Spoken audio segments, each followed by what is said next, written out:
Okay, let's spend a little time talking about the rational numbers. The rationals, recall, are anything that can be written as a ratio, P over Q. For example, 2/3 or 5/7. Those are, or 1/8. Let's make it 3/8, for example. Okay, so those are all rational numbers. Any rational number, if you write it as a fraction, it will either be a terminating fraction or a repeating fraction. Let me show you what I mean. If you were to write 3/8 as a fraction, the way you write that as a fraction is you divide 8 into 3. 8 goes into 30, 3 times? 3 times 8 is 24. You get a 6, bring the 6 down, it goes 7 times. 7 times 8 is 56. You get a 40. 8 goes into 40 exactly 5 times. So 3/8 is equal to 0.375. Okay? So if you have a fraction, that's a terminating fraction. It stops after 5. If you're to go 2/3, what do you get? 3 divided into 2. You're going to get 6 times. You're going to get 18. You're going to get another 2 there. It's going to go 6 again. 18. You're going to get 2 there. You're going to get 6 again. So 2/3 is equal to 0.6666 repeating. You put a little line like that over the 6 to indicate that that's repeating. So there you have that one. Let's try 5/7. So 7 goes into 5, so you put the decimal point there, it goes into 57 times. 7 times 7 is 49. Then you get 50 minus 49 is 1. It goes into 10 once. 1 times 7 is 7. You get a 30. Goes into 34 times. 4 times 7 is 28. You get a 2. Goes into 20 twice. 2 times 7 is 14. Then you get a 6. Goes into 68 times. 8 times 7 is 56. And then you get a 40. Goes into 45 times. 5 times 7 is 35. And then you get a 5 again. See that?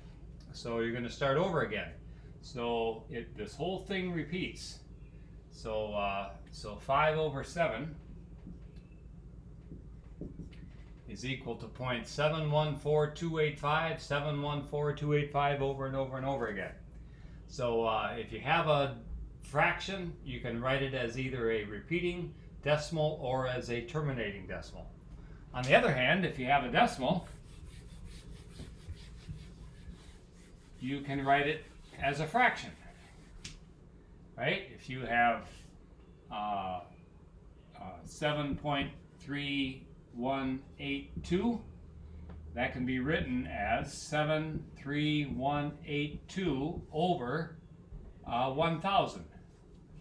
Agreed? Because if you divide this thing by 1,000, you're going to get 7, and then this will all be the decimal. So if you have a terminating decimal, you can write it as a ratio of integers. What about if you have a repeating decimal? Let's take 0.444 for example. What if you have 0.444 repeating? How can that be written as a fraction? I learned this in the 8th grade, I think it was. Maybe it was 7th grade. It's just the coolest thing in the world. So this is 0.444 repeating. Here's the way you do it. You say that that's equal to n.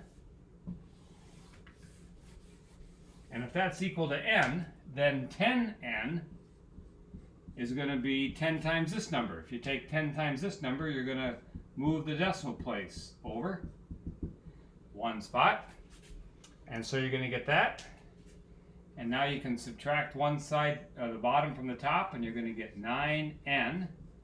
And that's the cool part here. You have this thing that goes on forever, but you have it down there too. So when you subtract, they go away, and you just get 4. And so n is equal to 4/9.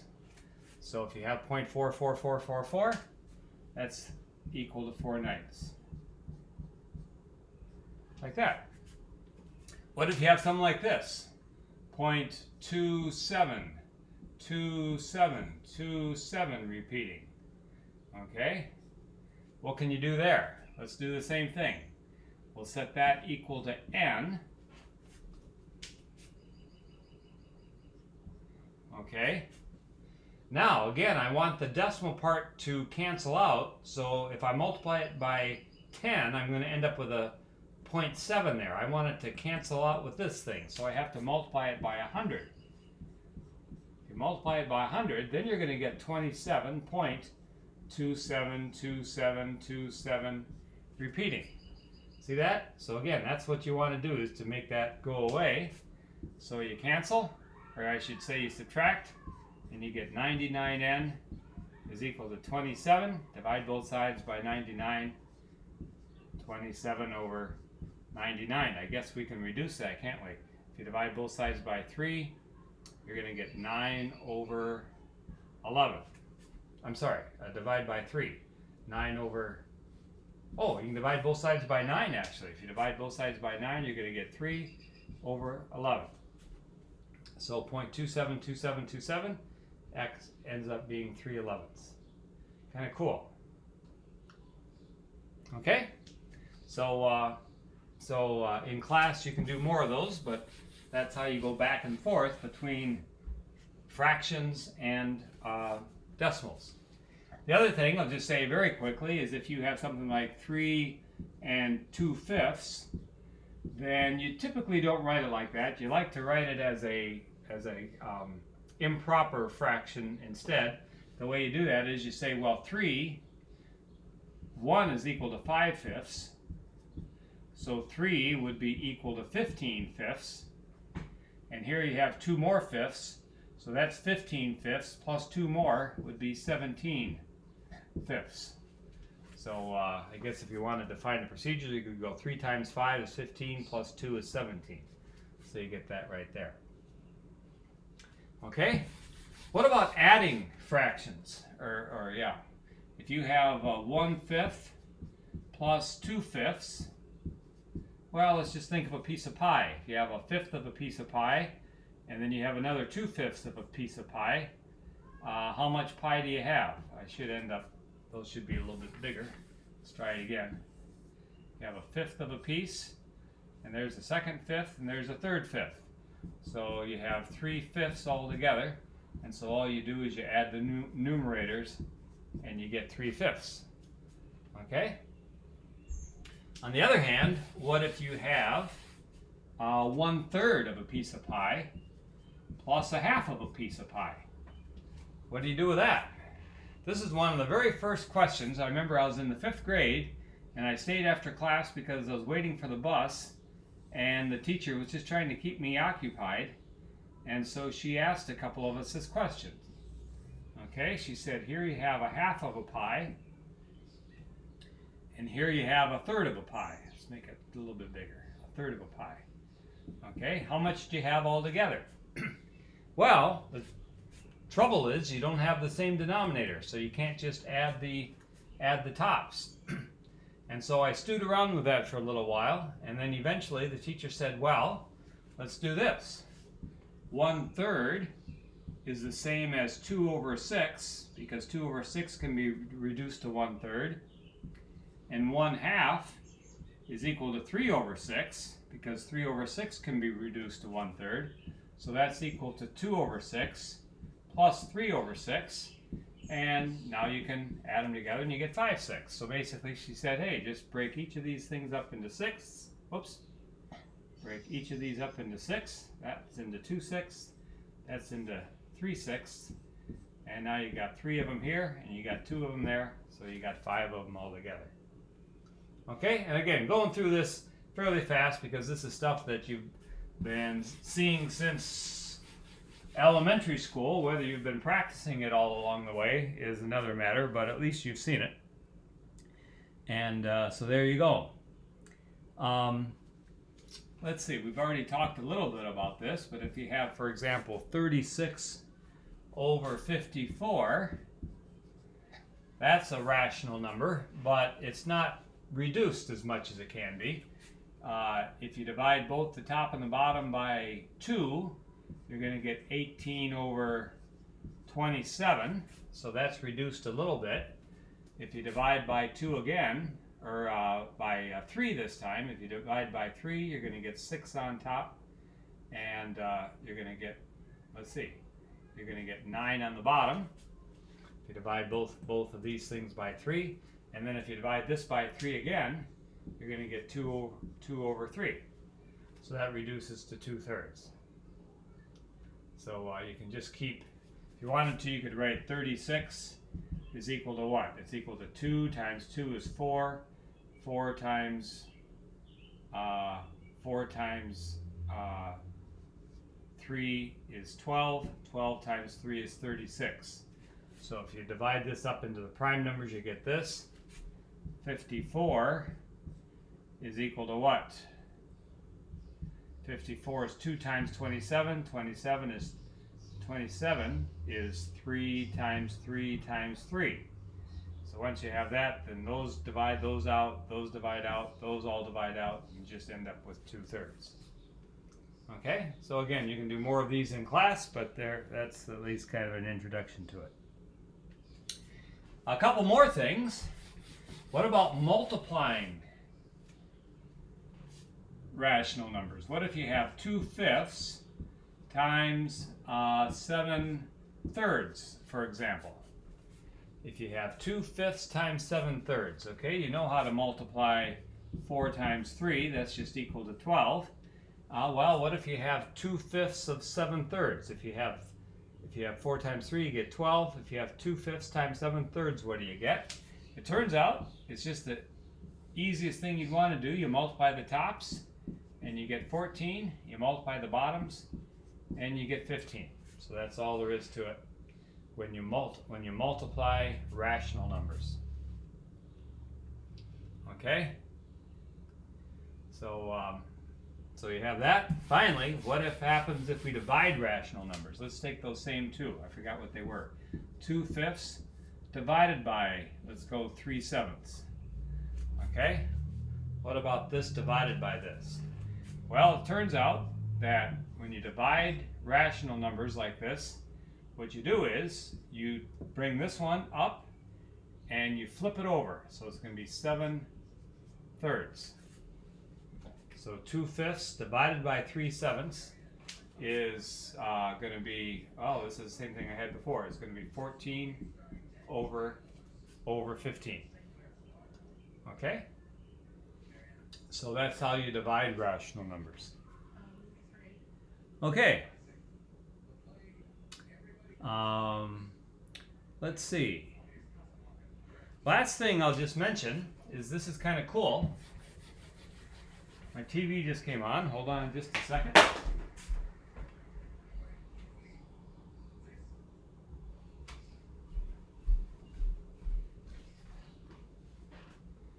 Okay, here's the number line again. We said before that there's more than rational numbers in the number line. In particular, there's the square root of 2 right there. So not everything in the number line is a rational number. But even though not everything is a rational number, it turns out you have a lot of irrationals in there too. It turns out that the rationals are dense in the real line. To be dense means that you can't get away from them, okay? It means that you give me any two rational numbers, or any two real numbers, in fact, no matter how close they are together, and you can always find a rational number in between. And that really makes sense, because if you think of it, if you write them as a decimal, this one might be 0.38765547, and this one here might be maybe 3876548, and so there they are, very, very, very close to each other, but you can always find a rational number in between, right? In between these two is you just take this one and you put a 5 on the back of it. Now this is one that it lies between this one and this one. It's halfway in between. So the rationals are dense. Any two real numbers you find, you can always find a rational number in between. So that's kind of cool. And here's the last thing I'm going to show you. This is really kind of neat as well. Okay? How many rational numbers are there?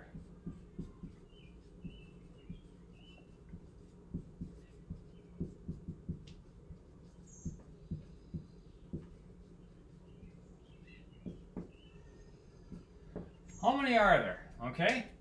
So here's the real line. Here's 0. Here's 1. Here's 2. Here's 3. Just between 0 and 1, look at all the rational numbers there are. There's 1/2, 1/3, 1/4, 1/5, 1/6. Then here you have 2/3, 3/4, 4/5. And then you have things like 5/7. I mean, there's just billions and billions of them. There's infinite number of rational numbers between 0 and 1. If you take all these rational numbers and add 1 to them, you get just as many between 1 and 2. And you get just as many between 2 and 3. So it kind of seems, just by thinking about it, that there's probably a whole lot more rational numbers than there are natural numbers. Remember, natural numbers are just 1, 2, 3, 4, 5, 6, and so on. Okay? So you have those, and then you have all these rational numbers. And the question is, are there more of these than these? It certainly seems like it. You have an infinite number of both, but even though you have an infinite number of both, you still have more rationals than you do the natural numbers. A guy by the name of Georg Cantor was the first one to ponder this problem, and he first thought that there were. It just seems by your intuition that there would be. But then here's what he did. He came up with a really neat proof to show otherwise. Here's what he did. Let's just take the positive ones. Here's your positive natural numbers right there. And here's what he did. He took all the rational numbers and he put them on a table. And here's how he put them on a table. If you wanted all the positive rational numbers, what's the very first one? You can't start with 1/100th because 1/1000th is smaller. You can't start with 1/1000th because 1/10,000th is smaller. So you can't start with the smallest one. So you give up trying to find the smallest one. But even though you can't find the smallest one like you can with the natural numbers, here's what he did. He said, let's do this. Let's find this way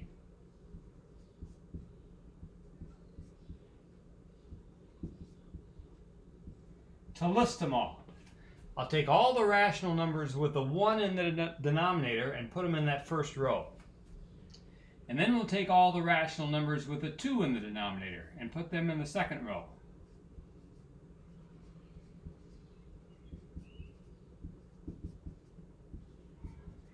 Then all the ones with the 3.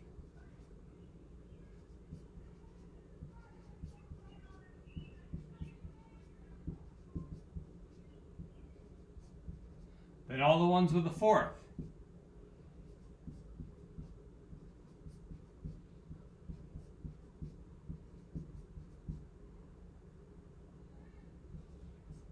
Then all the ones with the 5th.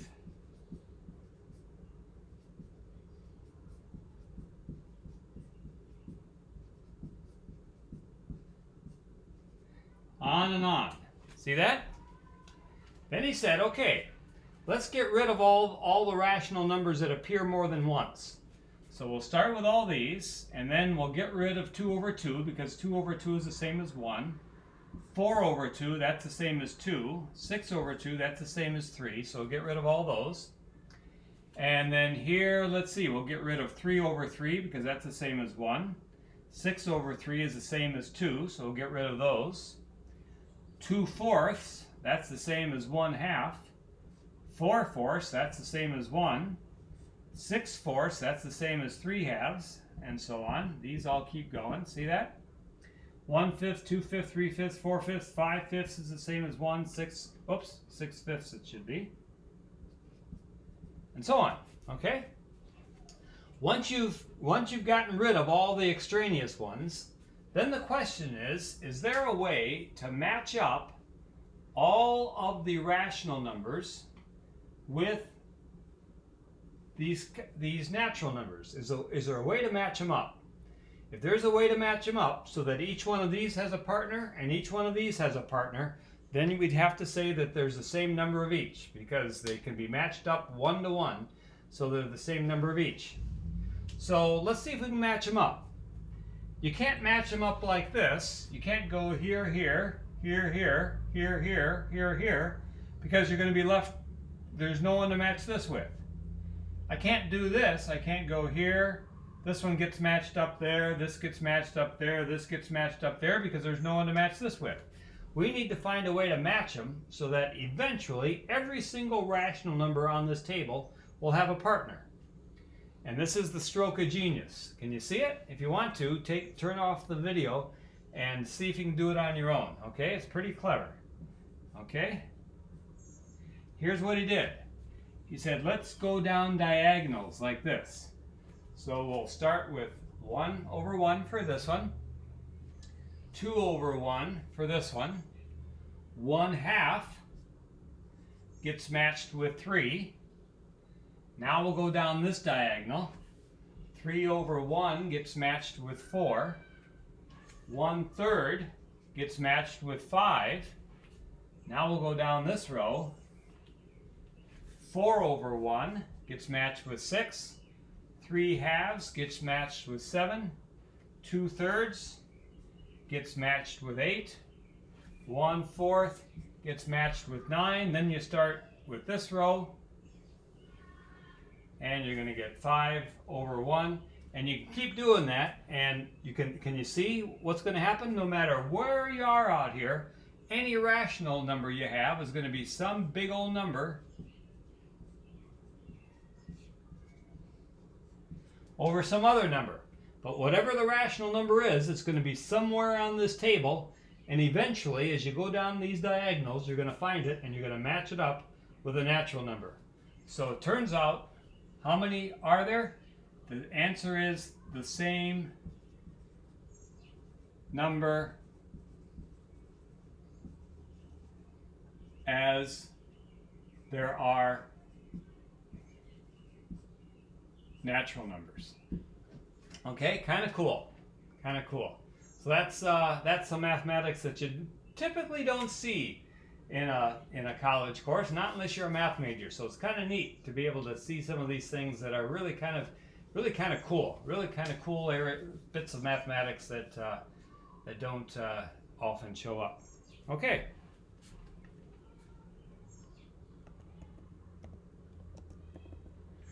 Next time, we're going to look at the irrational numbers, which are even more interesting.